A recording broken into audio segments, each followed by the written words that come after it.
आइए जानते हैं आज की कुछ प्रमुख अंतर्राष्ट्रीय खबरों को। पहले एक नजर आज के हेडलाइंस पर। गुपकार पर सियासत, शाह ने कहा गुपकार गैंग बर्दाश्त नहीं। महबूबा बोली आप गठबंधन करें तो ठीक, हम करें तो एंटी नेशनल। नीतीश कुमार ने अपने पास रखा गृह मंत्रालय, बीजेपी के खाते में 21 तो जेडीयू को मिले 20 विभाग। मोदी और जिनपिंग आज फिर होंगे आमने सामने, ब्रिक्स की बैठक। मध्य प्रदेश सरकार लव जिहाद पर विधेयक लाने की तैयारी में, तो बॉलीवुड एक्टर बोले प्यार करने पर जेल। दिल्ली पुलिस के स्पेशल सेल ने जैश के 2 संदिग्ध आतंकियों को किया गिरफ्तार, बड़े हमले के थे फिराक में। कपिल सिब्बल को तारिक अनवर की नसीहत, मीडिया में बयान देने की जगह कांग्रेस अध्यक्ष से करे बात। बराक ओबामा बोले राहुल के भविष्य के लिए खतरा नहीं थे मनमोहन, इसलिए सोनिया ने बनाया पीएम। इराक में 21 आतंकियों और हत्यारों को सामूहिक फांसी पर लटकाया, 2 आत्मघाती हमले में थे शामिल। नेहा कक्कर और रोहन प्रीत ने शेयर की हनीमून डायरीज। और धोनी को लेकर इस पूर्व क्रिकेटर का बड़ा बयान, 15 करोड़ के लिए रिलीज करे सीएसके। जम्मू कश्मीर में बने गुपकार अलायंस पर गृह मंत्री अमित शाह के बयान पर महबूबा मुफ्ती ने पलटवार किया है। मंगलवार की सुबह शाह ने कहा था कि गुपकार गैंग अब ग्लोबल हो रहा है, वे जम्मू कश्मीर में विदेशी ताकतों का दखल चाहते हैं। क्यों सोनिया और राहुल गांधी इसका समर्थन करते हैं, उन्हें इस पर अपना रुख साफ करना चाहिए।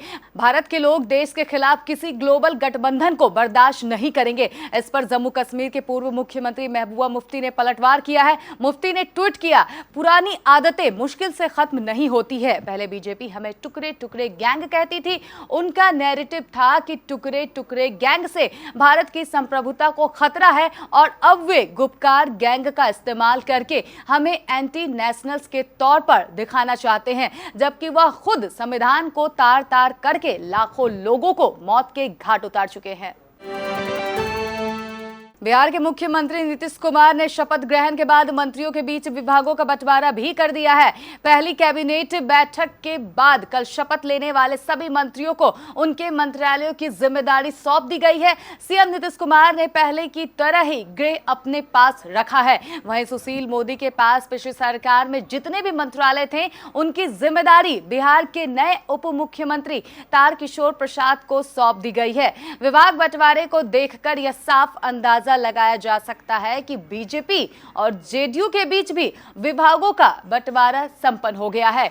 मुख्यमंत्री नीतीश कुमार ने सामान्य प्रशासन, गृह, मंत्रिमंडल सचिवालय, निगरानी, निर्वाचन विभाग अपने पास रखा है।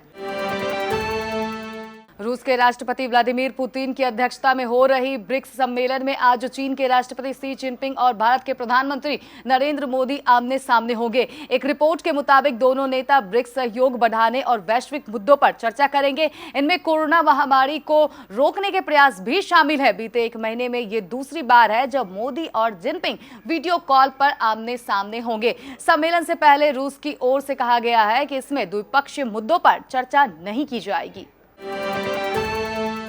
मध्य प्रदेश सरकार लव जिहाद को लेकर जल्द ही विधेयक लाने की तैयारी में है। मध्य प्रदेश की शिवराज सिंह चौहान सरकार ने गृह मंत्री नरोत्तम मिश्रा ने कहा है कि अगले विधानसभा सत्र में लव जिहाद को लेकर विधेयक लाया जा रहा है। उन्होंने बताया कि लव जिहाद में 5 साल के कठोर कारावास की सजा का प्रावधान होगा और गैर जमानती धाराओं में केस दर्ज होगा। नरोत्तम मिश्रा के इस बयान पर बॉलीवुड एक्टर जिशान अयूब ने ट्वीट किया है। जिशान अयूब ने मध्य प्रदेश सरकार के मंत्री के बयान पर अपनी राय रखी है। जिशान अयूब ने अपने ट्वीट में लिखा, प्यार करने पर जेल जाना पड़ेगा या प्यार करने से पहले धर्म देखना पड़ेगा। घबराइए मत, नफरत करने पर कोई नहीं टोकेगा, बल्कि तालियां बजाई और बजाई जाएगी। लव जिहाद जैसे झूठ पर कानून बनाया जा रहा है। वाह साहिब वाह। वैसे भी जिशान अयूब सामाजिक सरोकार के मामलों पर बेकाबी के साथ अपनी राय रखते हैं। उनके इस ट्वीट पर खूब रिएक्शन आ रहे हैं। दिल्ली पुलिस के स्पेशल सेल ने दिल्ली में बड़ी आतंकी साजिश को नाकाम कर दिया है। सेल ने जैश ए मोहम्मद के 2 संदिग्ध आतंकियों को गिरफ्तार कर लिया है। इन आतंकियों को इन आतंकियों को सेल ने सोमवार की रात दिल्ली के सरायकेला खां इलाके से गिरफ्तार किया है। पुलिस ने इन्हें दबोचने के लिए जाल बिछाया था। स्पेशल सेल की पुलिस को जो सूचना मिली थी उसके तहत सराय काले खां मिलेनियम पार्क के पास ट्रैक लगाया गया था, जिसके चलते पुलिस ने रात के 10:15 के आसपास इन संदिग्ध आतंकियों को धर दबोचा।